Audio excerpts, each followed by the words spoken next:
Hello, welcome back to our channel. आज इस video में हम बात करेंगे मेरे यूएस वीज़ा एक्सपीरियंस की। हाँ,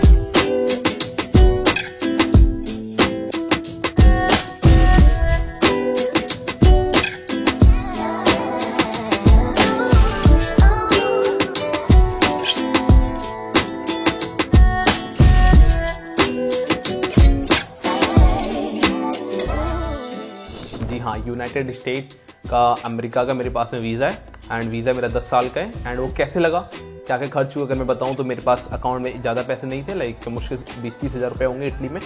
हाँ जी, मैंने इटली से वीज़ा लगाया, मेरे अकाउंट में पैसे भी नहीं थे एंड मेरे पास कोई इन्विटेशन लेटर भी नहीं था। लाइक ऐसा होता है कि टूरिस्ट वीज़ा के लिए आप जा रहे हो तो आपके पास कोई इन्विटेशन होना चाहिए, तो आपको वीज़ा मिलने के चांसेस ज़्यादा रहते हैं। एंड अगर मैं बात करूँ तो ये मेरा पूरा प्रोसेस 7 दिन के अंदर हुआ है। मीन 7 दिन पहले अपॉइंटमेंट लिए एंड एक दिन पहले मेरा इंटरव्यू हुआ था एंड अगले दिन मेरा वीज़ा लग गया था। तो ये सारी चीज़ें हम इस वीडियो में डिटेल में बात करेंगे। मैं आपको यही बताऊंगा कि आप वीज़ा कैसे जल्दी लगा सकते हो, क्या क्या टिप्स होती हैं और इंटरव्यू कैसे क्रैक कर सकते हो। जी हाँ, बिल्कुल आपने सही सुना। एंड इसके अलावा मेरे से एक भी डॉक्यूमेंट नहीं मांगा उन लोगों ने, ना ही एक भी मेरे उन्होंने कोई प्रोफाइल देखी, ना ही मेरे यूनिवर्सिटीज़ के डॉक्यूमेंट देखे। तो ये सारी चीज़ें इस वीडियो में डिटेल में बात करूंगा एंड मैं ये भी बताऊंगा कि आप भी ये सारा करके अपना यूएस का वीज़ा, वो भी 10 साल का वीज़ा है मेरे पास, आप भी ले सकते हो एंड मल्टी एंट्री वीज़ा हुआ। तो गाइस, मैं आपको बोलूँगा ये वीडियो एंड तक जरूर देखें and try to take this move in your life, because आपको पता है कि कभी भी रूल्स चेंज हो जाते हैं। अगर हम बात करें भी रिसेंटली कनाडा में रूल्स चेंज हुए हैं, आपको पता होगा कि पहले कनाडा में क्या था, 10 साल का वो लोग भी टूरिस्ट वीज़ा देते थे एंड मल्टीपल एंट्री वीज़ा होता है, आप कभी भी जा सकते हो उनकी कंट्री में, कभी भी आप आ सकते हो 10 साल तक, तो आप देख सकते हो।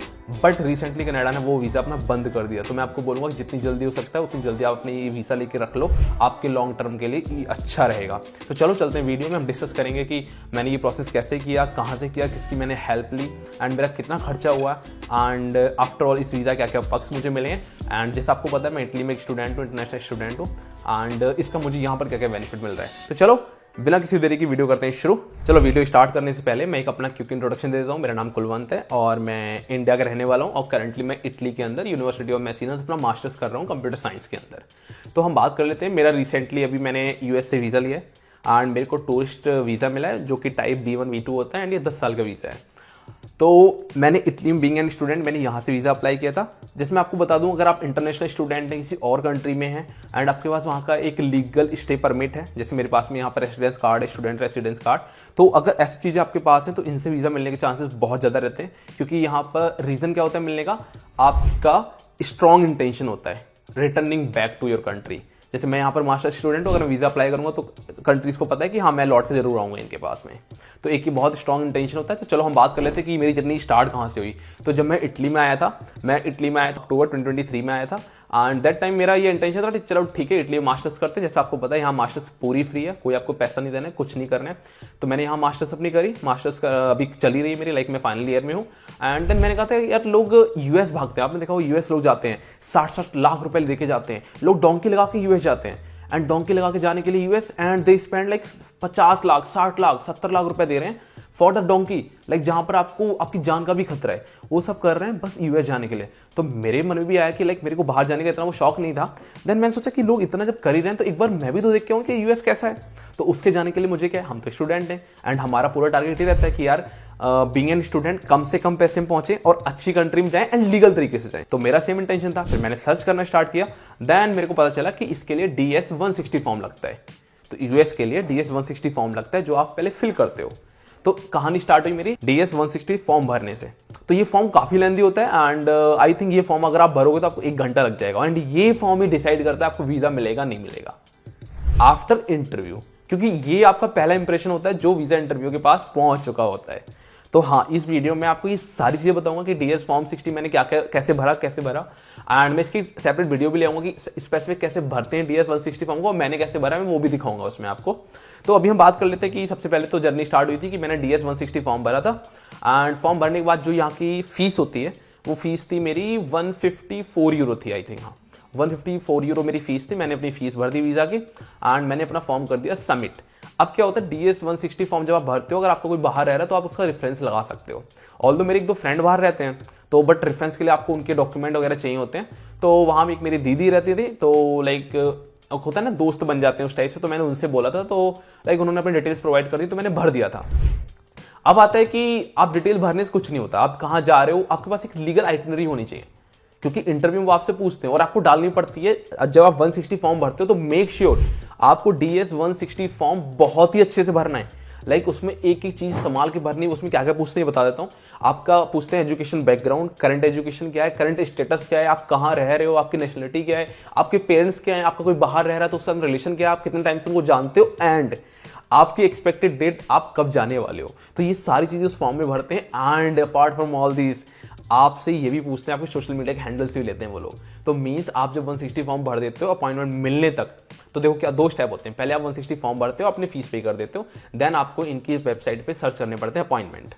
अपॉइंटमेंट मतलब होता है कि आप BFS पे जाके अपॉइंटमेंट जाके, अब वैसे तो इटली के अंदर था, तो इटली मेरा रोम में हुआ था, रोम के अंदर मैं एम्बेसी गया था, वहां मेरे पहले बायोमेट्रिक्स हुए थे। पहले आप जाओगे, आपको बायोमेट्रिक्स होंगे, बायोमेट्रिक्स के बाद में इंटरव्यू होगा। देन मैं भाई बहुत confuse, I was searching for a lot of videos on the internet, but I could not find any video on the internet जो मेरे को बताया US वीजा का इंटरव्यू कैसे तैयारी करते हैं। एंड नो, जैसे मैं इटली का प्रोसेस करता हूँ, मैं लोगों को गाइडेंस देता हूँ, लोगों को कंसल्टेंसी देता हूँ, लोगों को मॉक इंटरव्यूज देता हूँ कि भाई आप ऐसे तैयारी करके जाओ। But at the time of US I was too afraid. Then मैं भी लोग सर्च कर रहा था कि यार US का कोई मुझे गाइड कर दे कि इंटरव्यू कैसे होता है, मॉक इंटरव्यू कैसे होता है, एंड वहां क्या क्या चीजें। क्योंकि देखो US में क्या होता है, आपके डॉक्यूमेंटेशन आप सारी चीजें लेके जाते हो अपने काउंटर पे, ठीक है, बट आपकी मेन चीज डिसाइड करती है इंटरव्यू। एंड US में एक चीज और भी होती है, वीजा के टाइम पे तुरंत पूछ लेते हैं वो whether they are approving your visa, मतलब पासपोर्ट अगर उन्होंने रख लिया तो अप्रूव कर देंगे, और नहीं किया तो भेज देंगे। मैं वो भी आपको आगे बताऊंगा कैसे हुआ था। तो देखो मैंने पहले 160 फॉर्म भर लिया था, DS 160 फॉर्म मेरा फिल हो गया था, मैंने फीस जमा कर दी थी। And then I was looking for an appointment में ढूंढ रहा था। तो एक अनुज थे, उन्होंने मेरी हेल्प करी अपॉइंटमेंट ढूंढने में, क्योंकि मैं अपने वर्क में ज्यादा बिजी रहता हूँ। तो ही हेल्प मी, एंड हमें फिर बहुत रिसेंट का अपॉइंटमेंट मिल गया था। पहले हमें अपॉइंटमेंट मिल रहा था एक दिन बाद का, बट अगले दिन हम देख रहे तो अपॉइंटमेंट मिल रहा था हमें अगले साल दिसंबर का, दिसंबर 2025, दिसंबर 2026, अप्रैल 2026 का। तो बट अनुज ने मेरी इसमें काफी बहुत हेल्प करी। एंड उनकी ही सर्च डे और नाइट जब उन्होंने सर्च किया, देन हमें 7 अक्टूबर का हमें अपॉइंटमेंट मिल गया। ठीक है, 7 अक्टूबर का अपॉइंटमेंट मिल गया, हमने अपॉइंटमेंट बुक किया। एंड देन मैं भाई मैसीना से रोम चला गया। तो रोम में आगे स्ट्रगल क्या फेस हुआ, वहां पर होटल 4000 यूरो का मैंने डॉर्मेट्री लिया था, 4500 रुपीस का था इंडिया के, यहाँ का 45-46 यूरो था। तो उसका मैंने डॉर्मेट्री लिया। डॉर्मेट्री लेने के बाद रात भर मैंने पूरी लिख के तैयारी कर रहा हूँ, नोट कर रहा हूँ कि भाई कहाँ से पढ़ूँ। बट फाइनली मेरे को एक जगह से मैंने सेशन लिया था, and she charge me 12,000 rupees to guide me for the interview. उन्होंने मेरे को मौका, बट मेरे क्या था कि यार ये लाइफ का फर्स्ट टाइम का एक्सपीरियंस होने वाला है, एंड आई डोंट वांट कि रिजेक्शन हो। आपको पता है कि इटली केस में रिजेक्शन होता है तो वो बाद में इतना नहीं कंसीडर होता है, बट US केस में अगर रिजेक्शन एक बार हो जाता है देन वो आपकी प्रोफाइल बहुत अच्छे से देखते हैं। तो मेरे को इस बात का डर था, तो इसको रोकने के लिए मैंने एक प्रोफेशनल से मैंने मॉक इंटरव्यू का अपना सेशन लिया, जस्ट टू नो कि यार क्या क्या होने वाला है। एंड मैंने खुद भी तैयारी की थी, मैंने डायरी में बहुत नोट्स बनाए थे, बहुत पॉइंटर्स लिखे थे, जस्ट फॉर 1 मिनट इंटरव्यू के लिए मैंने इतना कुछ किया था। Then the day come guys, मैं पहुंच गया।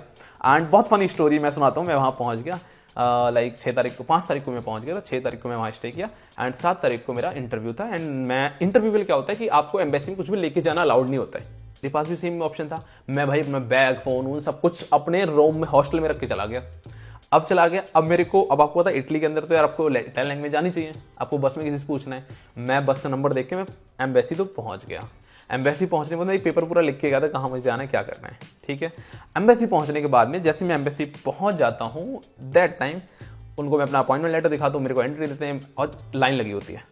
सबसे पहले वो आपके फोन चेक करते हैं, बट मैं आपको वैसे बता दूं कि आप ऐसा मत करना। मैंने गलती कर दी थी कि अब मैं फोन वगैरह लेके कुछ नहीं करता, इससे बहुत ज्यादा प्रॉब्लम हुई थी। आप सारी चीजें लेके जाना, क्योंकि एम्बेसी में भी पासपोर्ट, जैसे आप वीजा से कहीं ट्रैवल करते हो तो जैसे चेक सिक्योरिटी चेक इन होता है, सेम यहाँ पर भी होता है। सारी चीज़ों के आपके फ़ोन बैग वो लोग रख लेते हैं। ठीक है, फ़ोन बैग उन्होंने रख लिया। आपके रखने के बाद में हमें अंदर जान लेते हैं। हमारी एक फाइल होती है, फाइल के अंदर आपके क्या होते हैं बता देता हूँ। एक कंफर्मेशन होता है, पेमेंट कंफर्मेशन, एक आपका DS 160 फॉर्म होता है, एंड इसके अलावा आप अपने बैंक स्टेटमेंट ले जा सकते हैं। मैं भी लेके गया था। आप अपना जो करंट स्टेटस है उसका प्रूफ लेके जाओ। मैं रेसिडेंस कार्ड लेके गया था, एंड मैं करंटली यूनिवर्सिटी का स्टूडेंट हूँ। मैं ये सारे डॉक्यूमेंट लेके गया था अपने। ठीक है, एंड इसके अलावा मैंने प्रीवियस एजुकेशन के भी अपने डॉक्यूमेंट यहाँ रख लिए थे, सो दैट दिखाने के लिए मेरा लौट के आने का। एंड अपार्ट फ्रॉम दिस मैंने कवर लेटर भी बनाया था अपना, एक आइटनरी भी बनाई थी कि मैं कहाँ घूमने जाऊंगा। एंड जो मैंने बताया था दीदी वहां रहती, मैंने उनका भी डॉक्यूमेंट इसमें यूज किया था। अब भाई आ गया दिन, हम वहां पहुंच गए। 7 तारीख को सुबह मैं 7 ही बजे पहुंच गया था, मेरा 8 बजे का अपॉइंटमेंट था। लाइन लगी थी, लाइक यहाँ पर 50-60 लोग थे लाइन में, मेरा नंबर था, मेरा अपॉइंटमेंट था 9:30 का। हम एंट्री हो गई, हमारे डॉक्यूमेंट, लाइक मेरे पास बैग तो था नहीं, तो मैं सीधा अंदर चला गया। मेरे बायोमेट्रिक्स लाइन लगी, लाइन के बाद वो पूछते कि आपका क्या है, तो मेरे पासपोर्ट पीछे उन्होंने स्लिप लगाई एंड वहाँ लिख दिया कि इनका लीगल स्टेटस स्टूडेंट है, इनका जो कार्ड है वो अक्टूबर 25 में एक्सपायर होने वाला है, तो वो पूरा लिख देते हैं स्टेटस क्या है। फिर हम आगे लाइन में गए, तो जैसे आपने आधार कार्ड केंद्र पे देखी ना, फिंगर स्कैन होती है, फिंगर स्कैन हुई मेरी, स्कैन होने के बाद बायोमेट्रिक्स हो गया। नाउ अब आता है भाई टाइम कि हम जैसे लाइन से जा रहे थे, आगे यहाँ लाइन से काउंटर थे, 1 2 3 करके काउंटर थे एंड हमारे काउंटर पे हमारे फिंगरप्रिंट हो रहे थे। जाके फिर दूसरी लाइन में आप लग रहे हो, वही लाइन जो आगे कंटिन्यू हो रही है। लगने के बाद भाई अंदर ना एक लाइन थी ऐसे करके, एल शेप में थी, वहां पर एक सामने बैठे थे, एक इधर बैठे थे, तीन इंटरव्यू बैठे थे एल शेप में, तीनों कोने पे, 1 2 3, हाँ तीनों कोने पे एल शेप में बैठे थे। एंड भाई मैं देख रहा था लोग आ रहे थे जिनको वीजा मिल रहा था, उनके पास में एक व्हाइट स्लिप हो रही थी जिसमें लिखा होता था वीजा आपका अप्रूव है, वीजा अप्रूव्ड। एंड जिनका वीजा अप्रूव नहीं हो रहा था वो थोड़ा अपना सैड फेस होकर तो जाएंगे भाई, है ना, रिजेक्शन है। एंड सेकंड अपना पासवर्ड लेके जा रहे थे। भाई मेरे को डर था यार कि कैसे करके होगा, क्या होगा, बट आई प्ले स्मार्टली। मैंने देखा, बट ये था कि उनका टॉयलेट का जाने का रास्ता भी आगे था, तो मैंने क्या करा, मैंने देख के तो आता हूँ एटलीस्ट कौन है, तो मैं टॉयलेट चला के निकल के स्मार्टनेस के साथ में मैंने देखा, अच्छा मैंने कहा हाँ ये वाले सही है, ये सॉफ्ट कॉर्नर है, यहाँ पर मैं जाऊँगा तो वीजा चांसेस हैं। अब मैंने उस हिसाब से अपनी प्लानिंग करी, ये मैं आपको बता रहा हूँ, वैसे मैं किसी को बताया नहीं है। फिर मैंने देखा कि हाँ अगर मैं सामने वाले पे जाऊँगा, ये थोड़ी सी ज़्यादा लाइक क्वेश्चंस कर रहे हैं, ये वाले सही हैं, तो मैं वहाँ पर गया, मैंने उस हिसाब से प्लान किया। And with the God grace, भाई भगवान की दुआ है, मैं उन्हीं के पास गया। मैं वहाँ जाता हूँ, डॉक्यूमेंट मेरे पास काफ़ी मोटी फाइल होती है, मतलब हाथ में डॉक्यूमेंट होते हैं। एंड मैं वहाँ पहुँच जाता हूँ, तो वो बोलती हैं कि okay what is your name, मैंने कहा कुलवंत सिंह। उन्होंने बोला like why you want to travel US. मैंने बोला कि just like will be having my summer vacations, like my semester break, so I want to like visit US and especially in Washington DC, and like my sisters also lives there, so I want to visit। तो उन्होंने बोला अच्छा, तो which place like you want to visit. फिर मैंने बताया था कि मेरे को ये सारी चीज़ें सब घूमनी है, तो उन्होंने बोला अच्छा। उसके बाद में पूछा कि आप अपनी सिस्टर को कब से जानते हो, मैंने बताया कि लाइक सिंस लाइक 15-16 ईयर्स। बोला ओके। एंड उसके बाद पूछा okay what you do here in Italy. तो मैंने बताया कि लाइक आई एम स्टूडेंट है एंड लाइक मैं मास्टर स्टूडेंट हूँ। तो मैंने बताया कि लाइक मेरे पास मेड बेस्ड स्कॉलरशिप भी है, मैं फ्री पढ़ रहा हूँ यहाँ पर, एंड मैं थीसिस वगैरह कर रहा हूँ, मेरी स्पॉन्सर्ड थीसिस है। तो ये सारी चीज़ें मैंने उनको बताई, तो वो बहुत खुश हो गई। तो उन्होंने बोला अच्छा लाइक यू मेंशन कि आपका यूट्यूब चैनल भी है। मैंने बताया ना DS फॉर्म 60 में आप सब भरते हो। तो मैंने बोला यस मैम। तो उन्होंने बोला कि अब what type of content you used to make. तो मैंने बोला अगर बताऊंगा कि मैं वीज़ा का बनाता हूँ आप लोगों की तरह, तो like she will be thinking कि मैं वहाँ पर ऐसे कुछ करने जा रहा हूँ। आई सेड कि मैं like I try to aware student based on information which I gather. बोलती हैं अच्छा अपार्ट फ्रॉम दैट। मैंने कहा मैं कंप्यूटर साइंस के स्टूडेंट। बोला तो कोडिंग वगैरह की। मैंने कहा हाँ some time I try to make videos on coding as well. तो बोलती हैं अच्छा। तो उन्होंने मेरा यूट्यूब का नाम पूछा and she search on her phone. ठीक है, फोन पे उन्होंने सर्च किया एंड वीजा ऑफिसर ने मेरे चैनल को सब्सक्राइब किया and she said Kulwant I will be waiting for your US video in your channel, I subscribe your channel and your visa approved. Then she said आपका visa approve हो गया।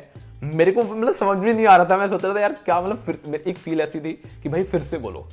मतलब मैं सोच रहा था कि वीजा ऑफिसर एक बार फिर से बोले कुलवंत तुम्हारा वीजा अप्रूव हो गया है। ठीक है, मैं इस चक्कर में बैठा था एंड देन आई सेड कि yes ma'am seriously really ma'am. मैंने उन्हें कहा yes your visa is approved and like that time ना मेरे को ऐसा फील हो रहा था भाई सब कुछ अचीव कर लिया है। उसके बाद में उन्होंने मेरा रख दिया, उन्होंने कहा like you will be getting this via courier like whichever mode you have opted and she give me one white slip. वो मैं स्क्रीन पर डाल दूंगा, आप देख लेना। एंड उस स्लिप पे लिखा था your visa is approved, this is not a visa actually you will be getting stamp on your visa. Then finally भाई वीजा अप्रूव हो गया। मैं बाहर आया, बाहर आने के बाद फिर प्रॉब्लम थी भाई। क्या प्रॉब्लम थी, अपने पास नेट तो था नहीं, फोन तो था नहीं। अब क्या करते हैं, फोन नहीं था, फोन करना ना होने की वजह से भाई बस जानी थी, बहुत लोगों से पूछ रहे थे। अब भाई अपन ड्रेस कोड की बात कर लेते हैं। हाँ अभी इंपॉर्टेंट हुआ ना कि क्या कपड़े पहन के थे। तो ड्रेस कोड में क्या था भाई, अपन नॉर्मल शर्ट और मैं एक फॉर्मल मतलब कैजुअल सेमी कैजुअल पहन गया था, लाइक बिजनेस कैजुअल जो होते हैं, लाइक अंदर शर्ट ऊपर एक कोट टाइप का था। लोग बोलते हैं आप और वीडियो में देखा होगा कि लोग बोलते हैं ऐसे मत पहन के जाओ वैसे मत पहन के जाओ। नो प्रॉब्लम भाई, आपको जो अच्छा लगता है आप वो पहन के जाओ, बट हाँ मेक श्योर करना जब आप इंटरव्यू के लिए जाते हो बीच में शीशा होता है, अंदर वो बैठे होते हैं, आप बाहर आप होते हो। बट हाँ मेरे केस में क्या था, उन्होंने डॉक्यूमेंट कुछ नहीं लिया था, बट हाँ आई लाइक उन्होंने पूछा था कि okay like why you want to travel to US. उसके बाद उन्होंने एक भी क्वेश्चन नहीं पूछा भाई, एक भी क्वेश्चन नहीं पूछा। I was confuse. मैंने कहा भाई क्यों नहीं पूछ रहे क्वेश्चन। मैं बोलता रहा कि मैं यूएस इसलिए जा रहा हूँ, लाइक मैं यहाँ से मास्टर्स कर रहा हूँ, मैं यहाँ कर रहा हूँ, मतलब मैं बोलते ही रहा। फिर मैं रोक रहा था, फिर मुझे लगा कुछ बोलेंगे, फिर नहीं बोलेंगे, फिर मैं बोलता रहा। फिर उनको डॉक्यूमेंट देखो देखो मेरी मेडिकल स्कॉलरशिप लगी है, देखो मैं यहाँ ये कर रहा हूँ, देखो मैं ये कर रहा हूँ, ठीक है। But she is too good यार, मतलब इतनी काइंड थी वो कि वो मेरे डॉक्यूमेंट देखती जा रही थी एंड देन शी सेड कि Kulwant I was waiting for your video on your YouTube and now visa approved. तो ये सुनने के बाद में ड्रेस कोड मैंने आपको बता दिया, बाहर निकले अपन, फिर बाहर से आप पे ये हुए कि हम लोगों से पूछ रहे थे, अच्छे कोट वोट में पहने थे, लोग से पूछ रहे थे भाई हमें बस का बता दो, लोग कह रहे थे यार इतना अच्छा बंदा क्यों पूछ रहे हैं। बट हाँ, विद द गॉड ग्रेस हम बस पहुंच के हम घूम पे आ गए finally and this is all about my US journey, जिससे मुझे वीज़ा मिला। 10 साल का वीज़ा है, मल्टीपल एंट्री में कितनी बार भी यूएस जा सकता हूँ, कितनी बार भी आ सकता हूँ। एंड अब बात करते हैं बेनिफिट ऑफ दिस वीज़ा। तो अगर आपके पास यूएस वीज़ा है देन आपको दुबई के अंदर कोई भी लाइक ट्रांजिट वीज़ा की जरूरत नहीं पड़ती, वीज़ा ऑन अराइवल आपको मिल जाता है। सऊदी के अंदर वीज़ा ऑन अराइवल मिल जाता है। तो Dubai visa like US visa का आपके सामने बहुत सारी पर्क्स हैं, बहुत कंट्रीज में आप वीज़ा अप्लाई करोगे तो based on the US visa वो आपको दे देते हैं। तो this is all about the journey. And अब बात कर लेते हैं मेरा कितना पैसा इसमें खर्च हुआ गाइस। तो पैसे की बात करें तो देखो मेरा ट्रैवलिंग में खर्चा हुआ, बाकी वीज़ा की बात करूँ तो वीज़ा लाइक मेरा 15,000 के अंदर लाइक गवर्नमेंट फीस मिला के 15-20 हज़ार के अंदर निपट गया। तो मैं 20,000 खर्च हुआ, but I have like visa for 10 year and मेरे पासपोर्ट की उससे वैल्यू भी बढ़ गई है। सो अब गाइस एक सरप्राइज है आपके लिए, मैं बहुत लाइक आप फॉलो करते रहो हमें सोशल मीडिया पे। बहुत जल्दी हम आपको थोड़ा यूएस का भी टूर एक बार कराएंगे, क्योंकि मैं भी प्लान कर रहा हूँ, बट जस्ट मेरे एग्जाम थोड़ा फिनिश हो जाए देन हम लोग यूएस भी जाएंगे एंड वहाँ का भी आपको एक बार ट्रिप कराएंगे। तो आई होप ये वीडियो आपको अच्छी लगी होगी। मैंने इंटरव्यू का एक्सपीरियंस सारी चीज़ शेयर कर दी एंड इसके अलावा अभी रिसेंटली लाइक हमने काफ़ी बच्चों की यूएस वीज़ा में हेल्प करी, लाइक उनके टूरिस्ट वीज़ा में। अगर आप इटली में एज अ इंटरनेशनल स्टूडेंट हैं, इटली में नहीं और कहीं भी हैं, लाइक इंडिया के अंदर तो बहुत ज़्यादा इशू रहता है वीज़ा के अपॉइंटमेंट मिलने में, बट अगर आप इंडिया से बाहर हैं तो अपॉइंटमेंट बहुत ईजिली मिल जाते हैं। I would highly recommend please US का वीज़ा लेके रख लो, जिन कंट्री का वीज़ा मिल रहा है उनका लेके रख लो एटलीस्ट, क्योंकि इनके रूल्स कभी बदल जाते हैं, कुछ पता नहीं है, वो आपके लिए बेनिफिशियल रहेगा। अगर आप यहाँ पर इटली में हो तो आप हमसे कांटेक्ट कर सकते हो, नहीं इटली में like currently we are operating in 14 countries, आप कहीं भी कंट्री से हमसे हेल्प लो, like you can contact us, हम आपकी हेल्प करेंगे। वीज़ा DS 160 जो फॉर्म होता है उसको फिल कराने में कैसे फिल कर सकते हैं with the help like as a professionally, so that कि आपको इसमें मिस्टेक ना करें, क्योंकि मैंने बहुत बाद में बच्चों के मेरे पास ऐसे भी केस आए थे कि जहां उनके कंसल्टेंसीज ने लाइक गलत फॉर्म भर दिया जिसकी वजह से उनका वीज़ा रिजेक्ट हो गया है। बट यूएस के वीज़ा रिजेक्शन बहुत कम है अगर आप अच्छे DS 160 काम करते हो। और रही बात इंटरव्यू की, तो यहाँ इंटरव्यू मल्टीपल लैंग्वेज में होता है, तो आप इसका भी इशू नहीं है, हम उसकी भी आपको हेल्प करते हैं। एंड इंटरव्यू प्रिपरेशन जिसके लिए मैंने 12,000 पे किया गाइस, आपके लिए बहुत अच्छा ऑफर है। लाइक आप ये मान के चलो कि अंडर 5,000 रुपीज़ के अंदर ही आपके हम यूएस वीज़ा की तैयारी कराएंगे। एक नहीं, दो नहीं, तीन मॉक इंटरव्यू देके आपको यूएस वीज़ा मॉक इंटरव्यूज़ करवाएंगे। एंड आई होप कि ये सारी इन्फॉर्मेशन आपको बहुत अच्छी लगी होगी। ऐसी इन्फॉर्मेशन जुड़े रहने के लिए आप हमारे चैनल को सब्सक्राइब कर सकते हो, हमें सोशल मीडिया फॉलो कर सकते हो। Until then, bye bye, ciao and take care.